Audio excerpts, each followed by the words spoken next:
Officer Derek Mason drove his police car slowly through the streets of New Harbor. The summer sun beat down on the small coastal town. Derek liked his job. He liked the respect it gave him. He liked how people acted when they saw his uniform and badge. Derek spotted a dark blue sedan approaching a stop sign. The car slowed but did not come to a complete stop before making a right turn. Derek smiled to himself and flipped on his lights. This was the kind of minor violation he could use to show his authority. The sedan pulled over promptly, parking neatly by the curb. Derek took his time walking to the driver's window, hand resting near his holster. It was a habit he had developed over his 8 years on the force. "License and registration," he said, not bothering with a greeting. The driver was a black woman, in her mid-30s. Her hair was pulled back in a neat bun. She wore a plain gray t-shirt. Her face showed no fear, which annoyed Derek. Most people looked nervous when he pulled them over. "Good afternoon, officer," she said calmly. "May I ask why you stopped me?" Derek frowned. "You rolled through that stop sign back there." The woman nodded once. "I apologize if it appeared that way. I believe I did come to a complete stop." Something about her calm confidence bothered Derek. People usually just agreed with him. "License and registration," he repeated more firmly, this time. The woman reached slowly for the glove compartment. "I'm getting my registration now," she said clearly. She pulled out a folder and handed him her documents. Derek looked at her license. Alicia Washington. Address in Virginia, not local. The car was registered to her as well. "You're not from around here," he said.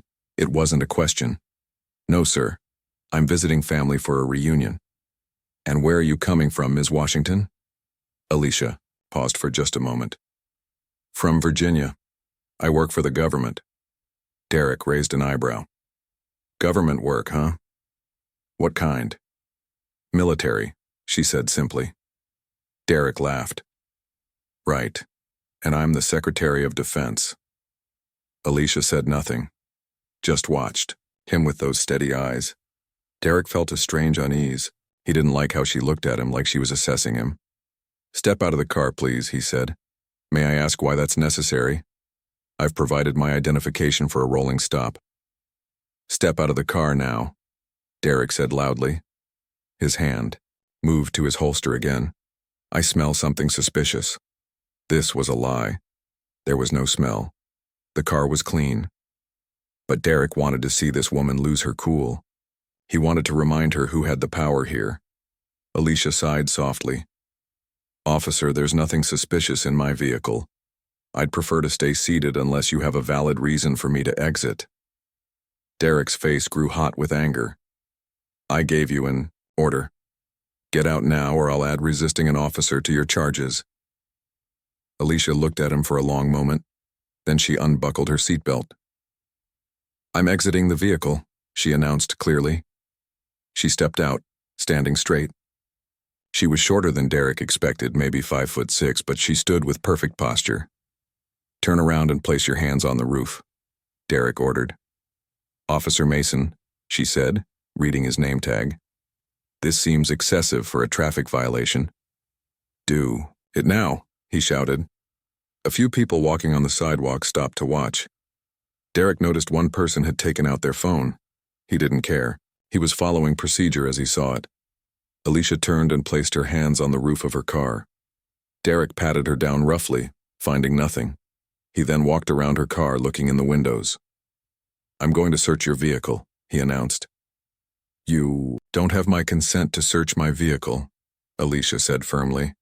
"And I don't believe you have probable cause." Derek was furious now. "Look, lady, I don't know what government fantasy you're living in, but around here, we respect police officers. I respect the badge and the law," Alicia replied calmly. "And the law says you need consent or probable cause to search my car." More people had gathered to watch. Derek felt his control of the situation slipping. He pulled out his ticket book. "Fine. I'm citing you for running a stop sign, having a broken taillight, and obstruction of justice." Alicia raised an eyebrow. "My taillight isn't broken, Officer Mason." Derek walked to the back of her car and kicked the left taillight hard with his boot. The plastic cracked. "It is now," he said with a smirk. The crowd gasped.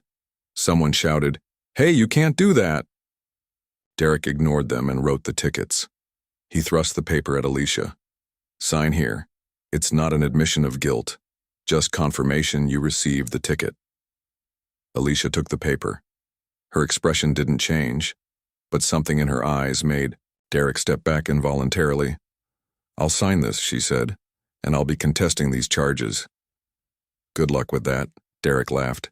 "It's your word against mine, and in New Harbor people believe they're police officers." Alicia signed the ticket and handed it back. "Is there anything else, Officer Mason?" "You're free to go. Drive carefully now," he said with mock politeness. Alicia got back in her car. Before she closed the door, she looked up at him. "You broke the law today, Officer Mason, not me." She drove away slowly, carefully signaling and coming to complete stops at every sign. Derek watched her go, his victory feeling somehow hollow. Back at the station, Derek filled out his report. He wrote that Alicia had been aggressive and uncooperative. He claimed she had made threatening moves, forcing him to be stern with her. His partner, Sam Collins, watched him type. "That the woman from the blue sedan?" Sam asked. "Yeah, government worker who thinks she's above the law," Derek replied. Sam frowned. "That's not how the video looks." Derek paused. "What video?" "Dashboard cam. I reviewed it when you came in." Derek waved his hand dismissively. "Camera doesn't catch everything." She was being subtle with her disrespect. Sam shook his head but said nothing more. Derek finished his report and submitted it. As he was leaving for the day, his phone rang. It was from an unknown number. "Officer Mason," he answered. "This is Captain Olivia Martinez, United States Navy," a stern female voice said. "We need to discuss your interaction today with Commander Washington." Derek's stomach dropped. "Commander?" "I think you've made a mistake," he said weakly. "No, Officer Mason, you have. And we'll see you in court." The line went dead.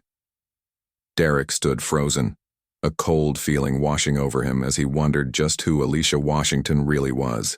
Alicia Washington drove away from the traffic stop with a tight grip on the steering wheel. Her face remained calm, but inside she felt angry. 20 years of military training had taught her to control her emotions in tense situations. This skill had saved her life many times during secret missions around the world and beyond. She pulled into the driveway of her aunt's house and took 3 deep breaths before getting out of the car. She didn't want to bring her anger to the family reunion. Her cousin Jamal spotted her from the porch and ran to give her a hug. "Leisha, you finally made it," he said, wrapping her in a big embrace. "Sorry I'm late," she said, forcing a smile. "I got held up by local law enforcement." Jamal stepped back and looked at her broken taillight. "What happened there?" Alicia's jaw tightened.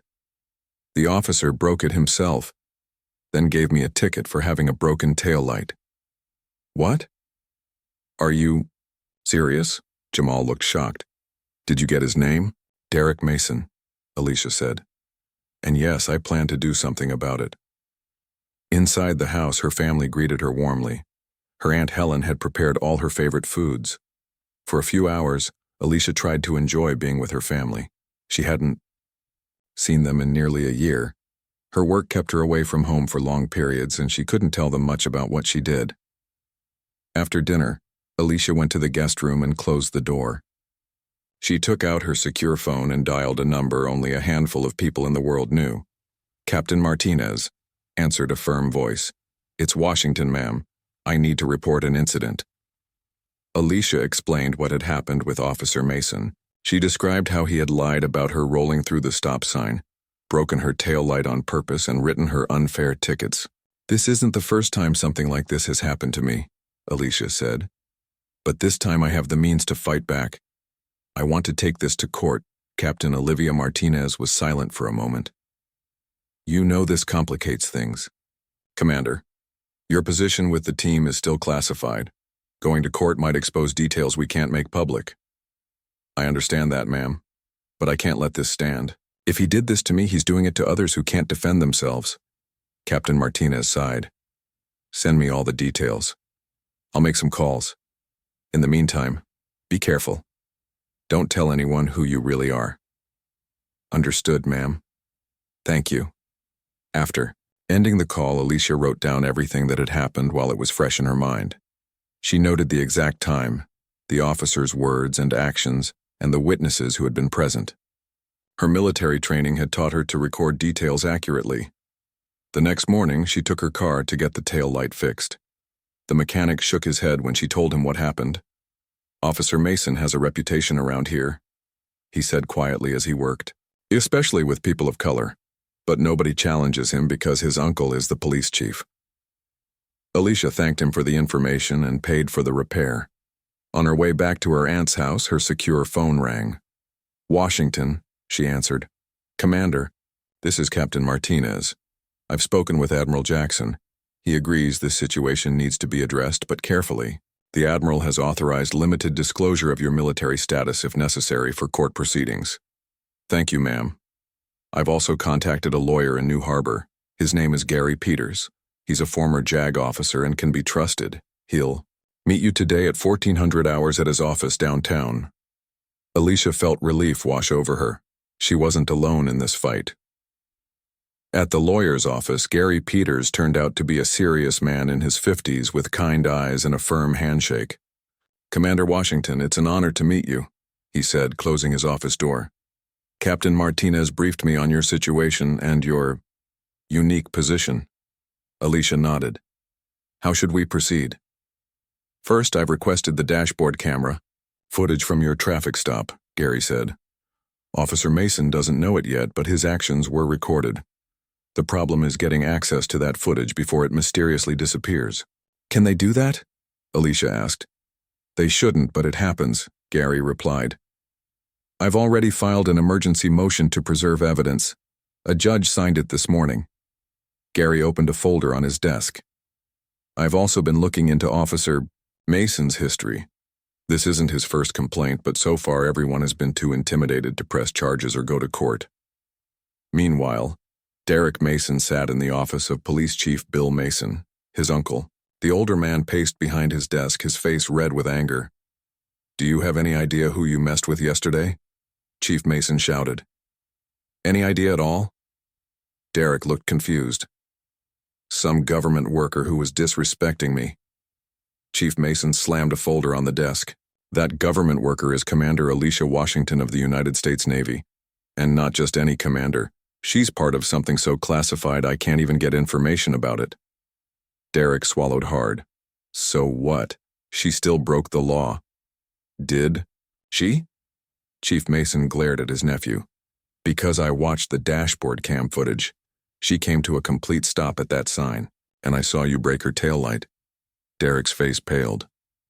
Uncle Bill, I can explain. Save it, the chief interrupted. I got a call from the Pentagon this morning. The Pentagon, Derek. They're sending someone to review this case. So what do we do? Derek asked. Chief Mason sighed and sat down. We stick to your story. I'll handle the dashboard cam footage, but if this goes to court, you better not waver from your report, understand? Derek nodded, but his confidence was shaken. That evening, Alicia received another call from Captain Martinez. The local police department is trying to delete the evidence, Captain Martinez said. But we were faster. We have a copy of the footage, and it clearly shows Officer Mason's misconduct. So what's our next move? Alicia asked. We go to court, Captain Martinez replied. And we show them exactly who they're messing with. Not just because you're a decorated Navy commander, but because you're a citizen whose rights were violated. Alicia looked out the window at the sunset over New Harbor. She had faced dangerous enemies across the solar system, but this battle on Earth felt just as important. Maybe more so. I'm ready, she said. Let's do this. The New Harbor courthouse stood tall in the center of town. Its white stone columns and wide steps made it look important. Inside, people moved quickly through the halls. Some looked worried, others determined. District Attorney Kevin Phillips sat at his desk reviewing the case file for Officer Derek Mason versus Alicia Washington. Something about this case bothered him. The evidence didn't match the officer's story. The dashboard camera footage was missing from the file, which was unusual. Officer Mason claimed Ms. Washington had been aggressive and disrespectful, but the initial report from Officer Collins, who had arrived as backup, described her as calm and cooperative. Kevin ran his hand through his graying hair. He had been district attorney for 15 years. He knew when something wasn't right. He picked up his phone and dialed Judge Sarah Wilson. "Sarah, it's Kevin. I need to talk to you about the Mason case." "I was just looking at that one," Judge Wilson replied. "Something seems off." "The dash cam footage is missing," Kevin said. "And I got a call from someone at the Pentagon about this case." There was silence on the other end of the line. "The Pentagon?" Judge Wilson finally asked. "For a traffic violation case?" "That's why I'm calling. I think there's more to this than we know." Meanwhile, Alicia sat in Gary Peters' office, reviewing their strategy for the court hearing. Gary had spread documents across the table. "The good news is that we have the dashboard camera footage," Gary said. "The bad news is they're claiming it doesn't exist in their records." "So they did try to delete it," Alicia said. Gary nodded. "But we have two advantages. First, we have our copy of the video. Second, we have this." He pushed a document across the table. Alicia picked it up.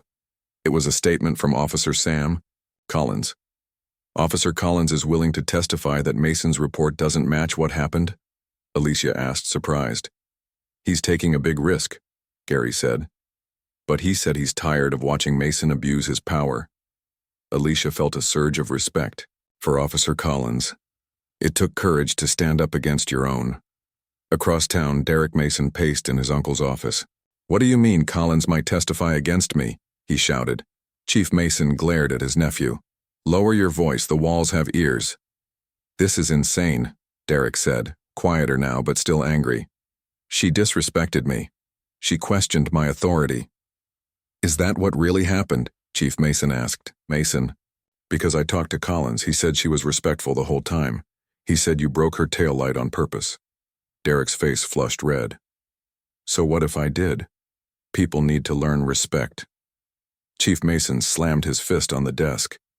"You're putting me in an impossible position, Derek. This woman isn't some nobody you can push around, she has connections." "So do we," Derek argued. "You're the chief of police. Your friend is the mayor. And she has friends at the Pentagon." Chief Mason took a deep breath, trying to calm himself. "Listen to me carefully. When you get on that stand tomorrow, you stick to your story. Don't change a word. I'll handle the rest." The next morning, Alicia woke early. She did her usual workout routine, push-ups, sit-ups, and a short run. Physical exercise helped clear her mind. After a shower, she put on a simple navy blue suit. She didn't want to wear her uniform yet. That would come later, if needed. Her phone rang. It was Captain Martinez. "Commander, I have news," Martinez said. "Admiral Jackson has spoken with the Secretary of the Navy. They've given permission for limited disclosure of your role if necessary." "What does that mean exactly?" Alicia asked. "It means if Officer Mason lies under oath, you can reveal your rank and general role, no specifics about missions or the space program, but enough to establish your credibility." "Understood, ma'am. Thank you." Alicia met Gary Peters at the courthouse steps. He carried a slim briefcase and wore a serious expression. "Ready?" he asked. Alicia nodded. "Ready." Inside, the courtroom was small but formal. Judge Wilson sat behind a large wooden desk. Her gray hair was pulled back in a tight bun, and her eyes were sharp as she watched everyone enter. District Attorney Phillips sat at one table. Derek Mason sat beside him, wearing his police uniform with all his badges polished. He looked confident, even smug. Alicia and Gary took their seats at the other table. Alicia noticed Officer Sam Collins sitting in the back of the courtroom. He looked nervous, his hands fidgeting in his lap. Judge Wilson called the court to order. "We are here today for case number 47291, Officer Derek Mason versus Alicia Washington. Ms. Washington is contesting 3 citations: running a stop sign, having a broken tail light, and obstruction of justice. How do you plead, Ms. Washington? Gary stood. Not guilty on all charges, Your Honor. Very well, Judge Wilson said. Mr. Phillips, you may call your first witness. District Attorney Phillips stood. The state calls Officer Derek Mason to the stand. Derek walked to the witness stand. With a confident stride, he placed his hand on the Bible and swore to tell the truth. Phillips began his questioning. Officer Mason, please tell the court what happened on the afternoon of June 15th. Derek cleared his throat. I was on patrol when I observed a blue sedan failed to stop at the stop sign on Elm Street. I pulled the vehicle over and approached the driver, who was Ms. Washington. And how did Ms. Washington behave during this stop? Phillips asked. She was immediately hostile, Derek said. She questioned why I pulled her over and refused to provide her license and registration at first. Alicia wrote something on her notepad and slid it to Gary. He nodded slightly. Did you observe any other violations? Phillips continued. Yes, Derek said. The vehicle had a broken left tail light, and when I asked Ms. Washington to step out of the vehicle, she initially refused, which constitutes obstruction. Phillips nodded. No further questions, Your Honor. Judge Wilson looked at Gary. Your witness, Mr. Peters. Gary stood slowly. Officer Mason, you testified that Ms. Washington ran a stop sign. How long have you been a police officer? 8 years, Derek answered proudly. And in those 8 years, have you received any complaints about your conduct during traffic stops? Derek hesitated. A few. Nothing serious. Nothing serious, Gary repeated. Officer Mason, are you aware that your dashboard camera was recording during this traffic stop? Derek's confident expression faltered slightly. I believe the camera wasn't working properly that day. That's interesting, Gary said, because we have a copy of that footage. Would you like to see it before we continue? The color drained from Derek's face. He looked at his uncle, who sat stone-faced in the back of the courtroom. Your Honor, Gary continued, we have evidence that directly contradicts Officer Mason's testimony. We also have a witness who was present and observed the entire interaction. Judge Wilson leaned forward. I'd like to see this evidence, Mr. Peters. The courtroom fell silent. Alicia watched Derek Mason's face closely. For the first time since their encounter, he looked afraid. The courtroom was silent as Gary Peters connected his laptop to the display screen. Derek Mason shifted uncomfortably in the witness stand. His confident smile was gone now.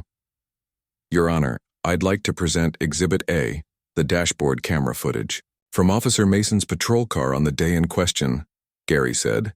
Judge Wilson nodded. Proceed.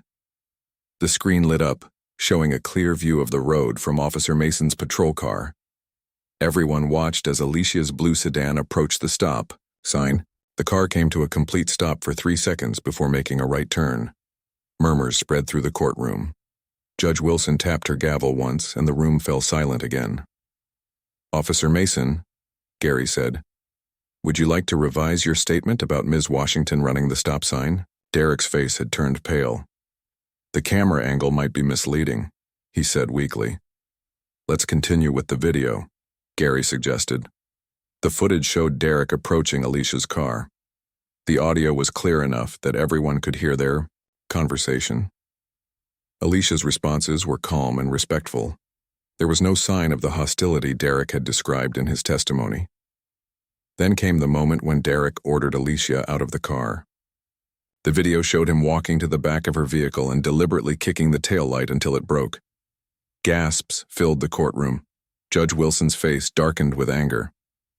Officer Mason, she said, did you just break that taillight? On purpose? Derek looked at District Attorney Phillips for help, but the man was staring at the screen in shock. It was already cracked, Derek stammered. I was just checking to see how bad it was. Gary Peters shook his head. Officer Mason, you testified under oath that Ms. Washington's taillight was broken when you pulled her over. This video clearly shows you breaking it yourself, then issuing her a citation for it. Objection! Phillips finally found his voice. This video wasn't in the evidence provided to the prosecution. Because someone removed it from the official record, Gary replied.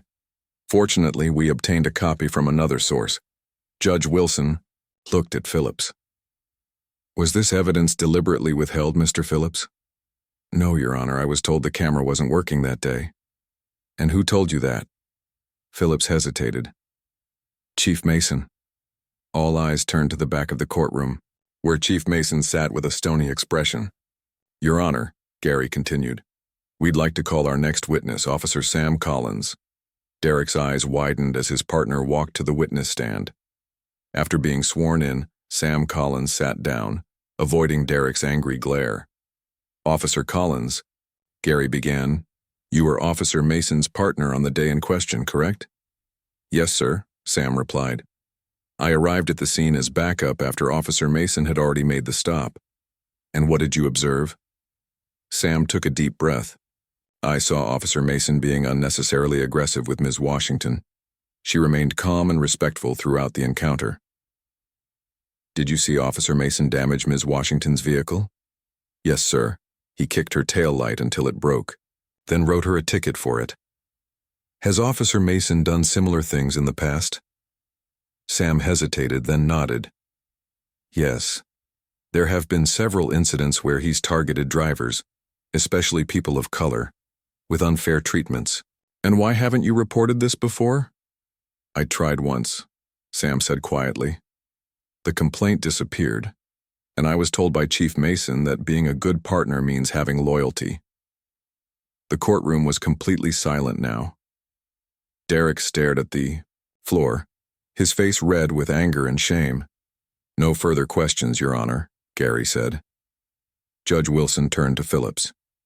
Does the prosecution have any questions for this witness? Phillips stood slowly. No, Your Honor. In that case, Judge Wilson said, I've seen enough to dismiss all charges against Ms. Washington.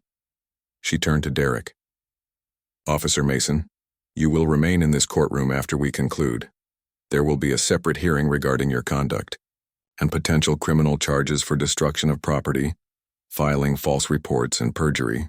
Derek's face went from red to white. Your Honor, Silence, Judge Wilson ordered. Ms. Washington, you are free to go. This court apologizes for the treatment you received. Alicia stood. Thank you, Your Honor. But if I may, I'd like to address the court briefly. Judge Wilson looked surprised but nodded. You may. Gary looked at Alicia with raised eyebrows. They had planned to reveal her identity only if absolutely necessary, but Alicia had made a decision. This wasn't just about her case anymore. This was about all the people Derek Mason had mistreated who couldn't fight back. Alicia walked to the front of the courtroom. Her posture changed subtly, becoming more formal, more commanding. The room grew quiet as people sensed the shift. Your Honor, my name is Commander Alicia Washington of the United States Navy. A wave of surprise swept through the courtroom. Derek's mouth fell open. I am currently assigned to a classified unit that I cannot discuss in detail. However, I have received permission from my superiors to disclose my rank and general role in order to establish the truth in this case. From her briefcase, Alicia removed a folder with official Navy seals on it. She handed it to the judge. This contains verification of my identity and role, signed by Admiral Jackson and the Secretary of the Navy. Judge Wilson opened the folder and studied the documents inside. Her eyes widened slightly as she read. These appear to be in order, Commander Washington, she said, looking up with new respect. Your Honor, I contested these citations not because they would impact me personally or professionally. I fought them because what happened to me has happened to many others who don't have the resources or connections to fight back. She turned to face the courtroom audience. Officer Mason has been using his position to intimidate citizens rather than protect them. This isn't about one traffic stop. It's about abuse of power and the trust we place in our law enforcement. Derek couldn't meet her eyes. Chief Mason stared straight ahead, his career collapsing around him. I respectfully request that the court consider looking into other cases involving Officer Mason, Alicia continued. There may be others who deserve justice. Judge Wilson nodded slowly. I believe that would be appropriate, Commander. Thank you for bringing this to our attention." As Alicia returned to her seat, the courtroom erupted in whispers. People were looking at her with awe and respect. But Alicia wasn't seeking admiration. She had faced greater dangers than Derek Mason. She had made harder decisions than this. 1. What mattered was that the truth had come out, and perhaps now things in New Harbor would begin to change. Gary leaned over to her. "That wasn't part of the plan," he whispered. "Plans change when the situation requires it," Alicia replied, quietly. "That's the first rule of special operations." Outside the courthouse steps, reporters were already gathering. Word had spread quickly about the decorated Navy commander who had exposed police misconduct in their small town. Alicia's phone buzzed, with a message from Captain Martinez. "Well done, Commander. The Admiral sends his congratulations. Report back to base in 48 hours for briefing on your next mission." Alicia smiled. The battle for justice in New Harbor was just one small mission. Soon she would return to protecting her country in ways these people could never imagine. News spread quickly through New Harbor. By evening, everyone knew about Commander Alicia Washington and Officer Derek Mason. Local TV stations played clips of the dashboard camera video. People talked about it in diners and coffee shops. Some were shocked. Others said they had known all along that Officer Mason was trouble. Alicia spent the evening with her family. Her Aunt Helen made a special dinner to celebrate the court victory. Her cousins asked many questions about her work in the Navy, but Alicia kept her answers vague. "I can't talk about most of what I do," she explained, "but I can tell you that I work with a team of very brave people who do important work." Her young cousin Maya looked at her with wide eyes. "Are you like a superhero?" Alicia laughed. "No, just someone doing their job. The real heroes are people like Officer Collins who stood up and told the truth even though it was hard." After dinner, Alicia stepped onto the back porch for some quiet time. Her phone rang. It was a number she didn't recognize. "Commander Washington," she answered. "Commander, this is Mayor Frank Peterson of New Harbor." Alicia straightened her posture, even though the mayor couldn't see her. "Good evening, Mayor. What can I do for you?" "I wanted to personally apologize for what happened to you in our town," the mayor said. "Officer Mason's behavior does not represent New Harbor or our police department." "I appreciate that, Mayor Peterson. I also wanted to let you know that Chief Mason has been placed on administrative leave pending an investigation. We're forming a committee to review all cases handled by Officer Mason in the past 3 years." "That's good to hear," Alicia said. "There may be many people who deserve justice." "There's something else," the mayor continued. "We're looking for someone to lead this committee, someone with integrity and leadership skills. Would you be interested?" Alicia was surprised by the offer. "That's very kind, Mayor, but I'll be returning to my duties soon. However, I can recommend someone excellent for the position. Gary Peters, my attorney, is a former JAG officer with a strong sense of justice." "I'll contact him right away," the mayor said. "And Commander, thank you for what you did today. You may have changed our town for the better." After ending the call, Alicia looked up at the stars. Somewhere up there was the space station where her team conducted training exercises. Soon she would return to her real work, protecting Earth from threats most people couldn't imagine. Meanwhile, Derek Mason sat alone in his apartment. Empty beer cans littered the coffee table. His phone had been ringing all day with calls from reporters, but he ignored them all. His career was over. His reputation was ruined. And it was all because of that woman. A knock at the door startled him. When he opened it, he found his partner, Sam Collins. "What do you want?" Derek growled. "Haven't you done enough?" Sam stood tall.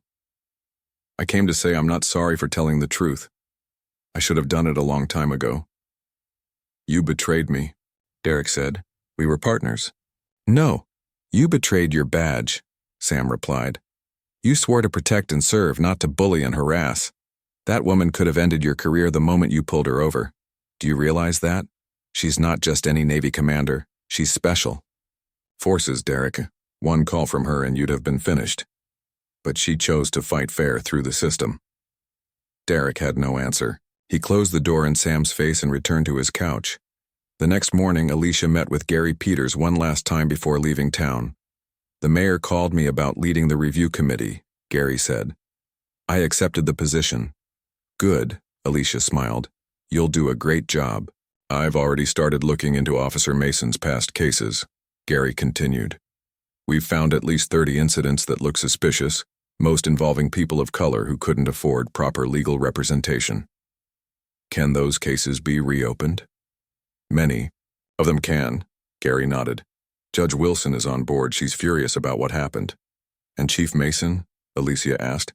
"He's resigned, effective immediately.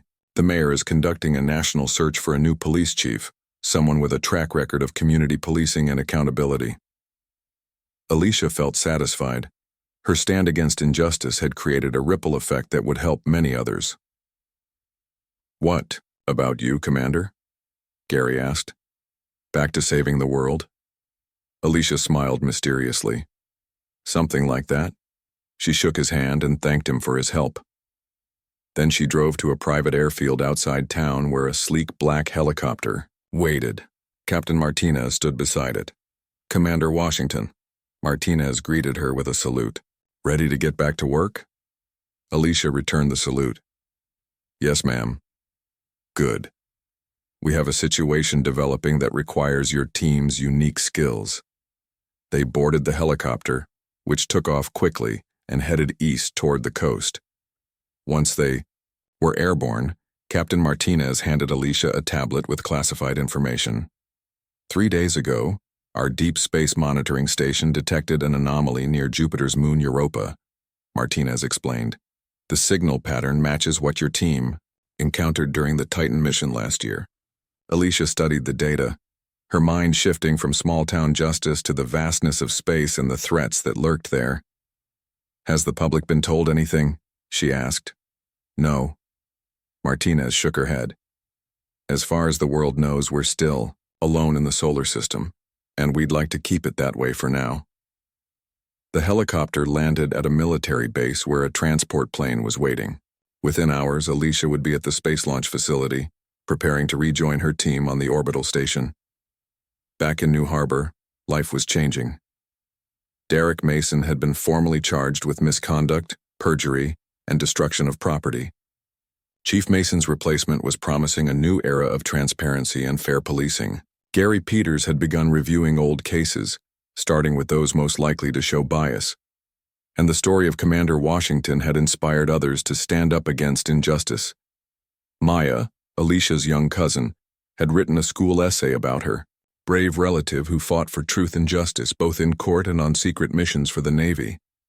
Maya's teacher had asked her if the story was true. "My cousin says that justice is important everywhere," Maya had replied, "on Earth and beyond." The Mia teacher didn't understand what Maya meant by beyond. Few people did. Only a small group of top military and government officials knew about the space defense program and the threats it faced, and Commander Alicia Washington preferred it that way. She didn't fight for recognition or fame. She fought because it was right, whether in a small-town courtroom or the vast darkness of space. As her transport plane soared toward the launch facility, Alicia thought about Derek Mason one last time. She hoped he had learned something from their encounter. She hoped New Harbor would be better because of what had happened. Then she opened the mission briefing and focused on the task ahead. Earth needed defending, and her team was waiting.